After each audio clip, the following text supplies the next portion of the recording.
성경 한 권을 내 손안에 꽉 제51강 저자 직강입니다. 하나님의 말씀을 내 손아귀에 꽉 거머쥐기 위해서 반드시 넘어야 하는 산. 첫째, 욥기의 바른 이해가 필요합니다. 사람들은 욥기를 의인이 왜 고난을 받는가, 의인도 연단을 받아 정금같이 되기 위해 하나님께서 고난을 허용하신다 라는 주제로 쓴 책으로 대부분 알고 있습니다.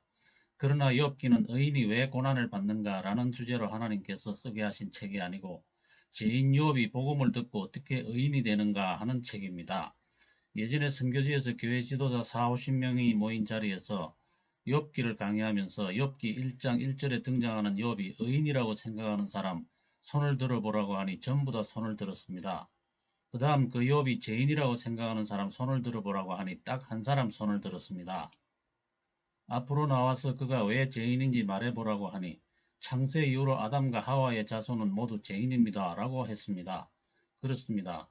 욥기 1장 1절에 등장하는 욥이 아무리 의인같이 보여도 나중에 복음을 듣고 깨어지기 전까지는 죄인입니다.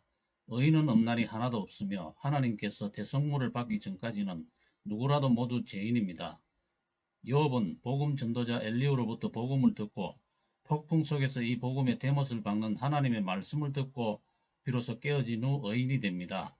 이렇게 욥기는 하나님께서 인간을 구원하시는 방법에 대해서 대못을 박은 책으로 복음서 중의 복음서입니다.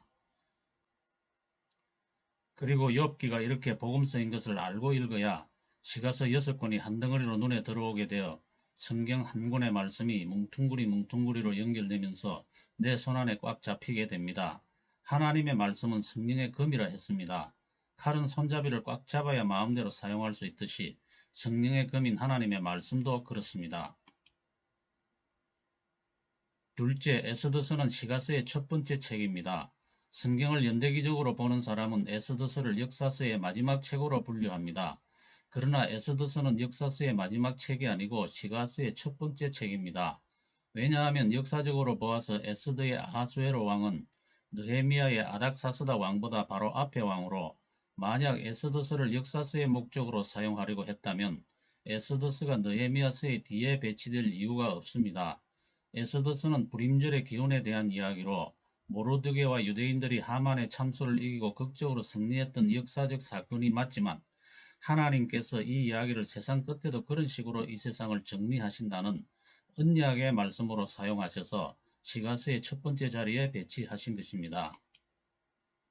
그리하여 시편, 잠언, 전도서, 아가서가 구원받은 자가 이 땅의 삶을 어떻게 살아야 하는가 하는 하나님 나라를, 욥기서가 복음을, 그리고 에스더서가 이에 대한 언약의 말씀으로 시가서 6권이 한 덩어리가 되어 시내산의 말씀으로 계시하신 하나님의 작전과 계획을 문학적인 형식을 빌어 다 밝혀 놓으신 것입니다. 이것을 조금 더 자세히 말씀드리면 에스더서가 하나님께서 세상 끝에 이렇게 하시는데 그러면 누가 살아남는가? 깨어진 욥과 같은 자가 살아남는다. 그러면 다 되었는데 문제는 이 땅에 육신에 남은 때를 어떻게 살아야 하는가? 시편, 잠언, 전도서, 아가와 같이 살면 된다. 이런 말씀이 됩니다. 셋째, 시내산의 말씀이 성경에서 차지하는 위상을 알아야 합니다.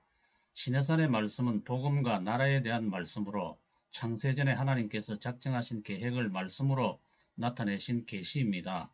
시내산의 말씀은 신명기를 통해서 가나안 땅에 들어갈 출애굽 2세들에게 전해지고 예수님을 통하여 우리가 소위 산상보훈으로 알고 있는 마태복음 5장, 6장, 7장을 통하여 그 시대의 백성들에게 전해졌습니다. 뿐만 아니라 성경 66권의 한 권 한 권이 시대를 따라 모두 이 시내산 말씀을 중심으로 펼쳐지고 또 통일됩니다.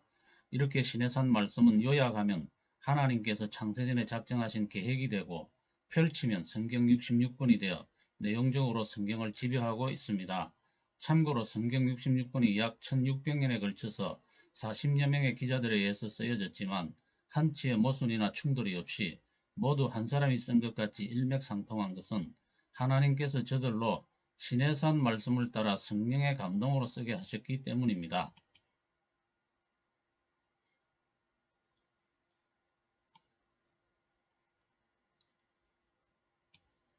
넷째, 마귀의 계계를 알고 있어야 합니다.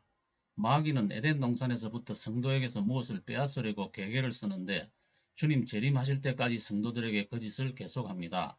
하나님께서 창세전에 작정하신 일을 시내산에서 말씀하신 것을 잘 듣고 끝까지 지키면 최후 승리할 수 있으나 마귀가 괴계로 이를 방해합니다.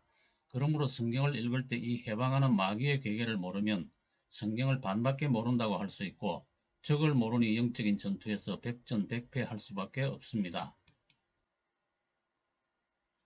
다섯째, 장래일을 알고 있어야 합니다. 사람들은 성경에서 말씀하는 장래일에 대해서 관심이 많지만 잘 모릅니다. 너무 어렵기 때문입니다. 그러나 하나님께서 장래일을 모르게 하기 위해서 기록해 놓은 것이 아니고 알게 하기 위해서 기록해 놓으셨습니다. 장래일은 주로 다니엘서와 마태복음 24장 그리고 요한계시록에 기록되어 있는데 이 세 책을 연결하여 읽으면 보다 더 잘 알 수 있습니다.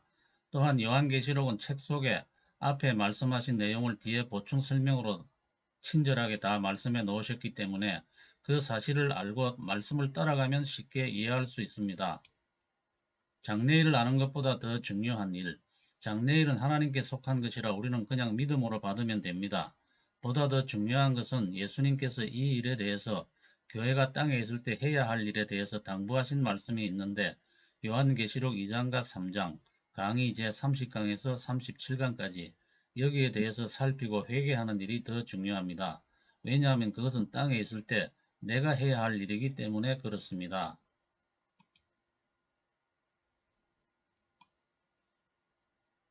오늘은 여기까지 하겠습니다. 혹시 책이 필요하신 분이 있으시면 아래 전화번호에 문자를 남겨주시면 연락드리겠습니다.